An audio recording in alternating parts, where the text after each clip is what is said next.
The Hawk. Let's name the Hawk. The Hawk needs a name. Oof, that's a lot of pressure. Raptor Dan. Francois. Francois.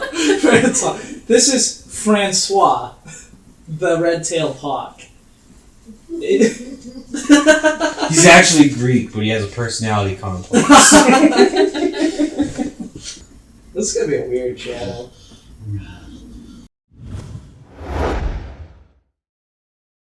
We actually have to watch movies first. Well, yeah, and I watch movies all the time.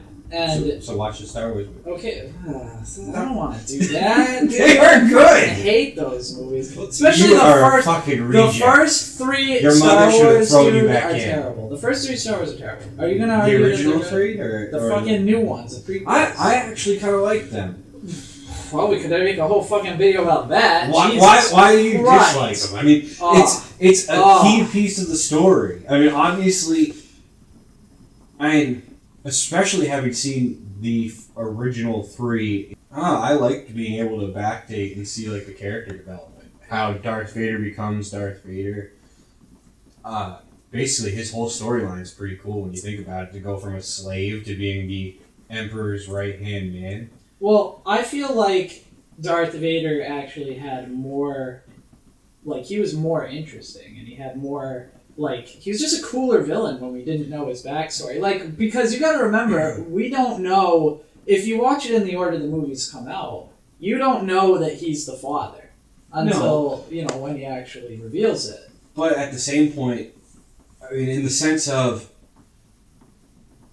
watching the movies, it's probably best to watch them in order of the original three, followed by the next three, just because you can still enjoy that hype. Yeah. But at the same point, like, having all of them available makes it a more complete story.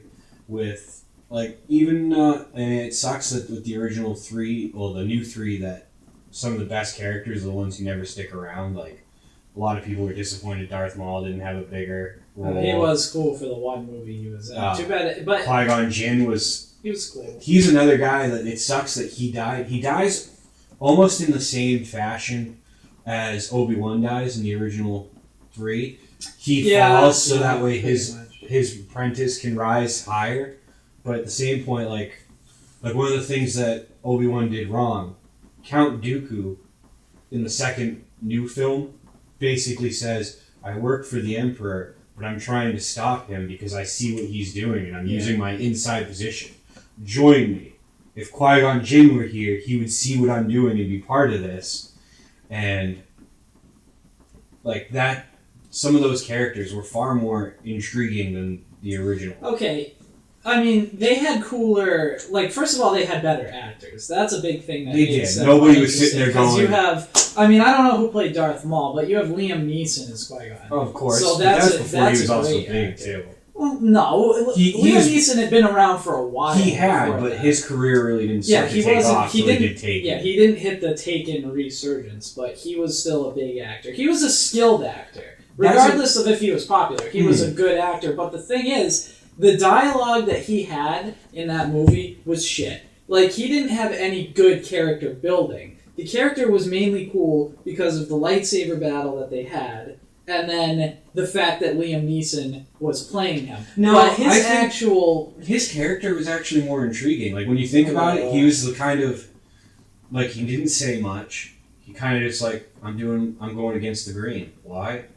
Because I know what I'm doing. Like, that mystique mixed with a little bit of defiance. Okay, I mean, I could see that, but my strongest point is that the prequels really are centering around Anakin. Okay? Oh, yeah. Who was played by a squeaky-voiced, like, just fucking annoying actor.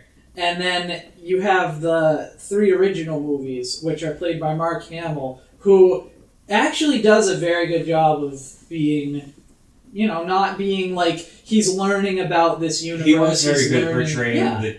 Well, that's another thing is like when you think about it, like the Anakin the little kid, you don't count that. It's a child actor. Like, I won't dock you for that one because that kid went off the fucking deep end and came back when he was 20 and was getting bullied constantly or something. But the guy who plays teenage Anakin and Mark Hamill, I actually think both did a really good job of displaying two separate versions of a teenager. Because, I mean, when you think about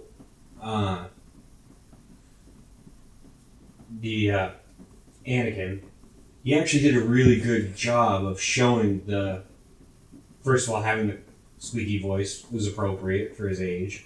Then on top of that, for what? As in the first movie or the second movie? The second one, because the first one would be the little kid. I'm talking yeah, about okay. So you're talking about adolescent, like coming into his manhood, Anakin. But then on top of that, like it shows him in a crucial part of his life, like any teenager, where he's emotionally unstable, but obviously his emotions get the best of him and he goes off the rail and just turns into a little shitbag. And that's kind of the overarching plot. But the problem that I have is dialogue is literally just so bad.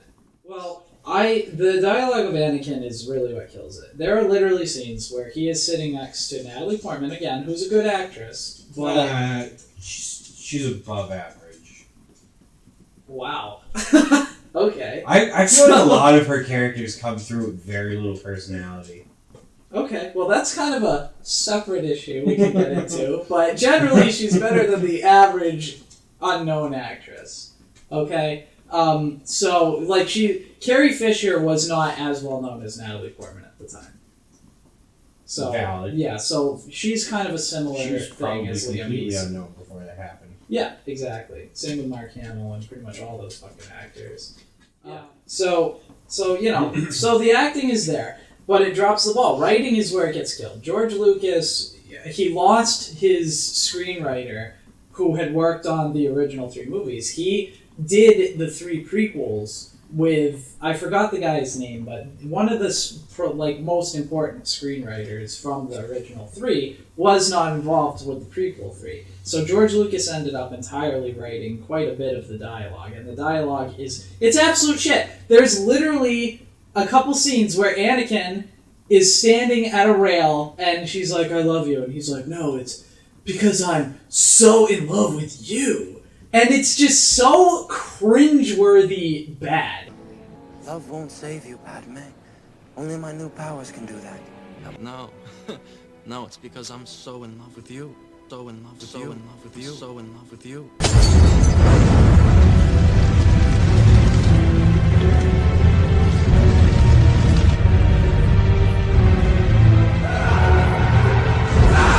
Please consider subscribing. It's precious. Like, so afraid, she's just so anxious, and you can just feel it, like, the whole time he's talking to her, and he's so personable, and it's like, it's an eerie feeling.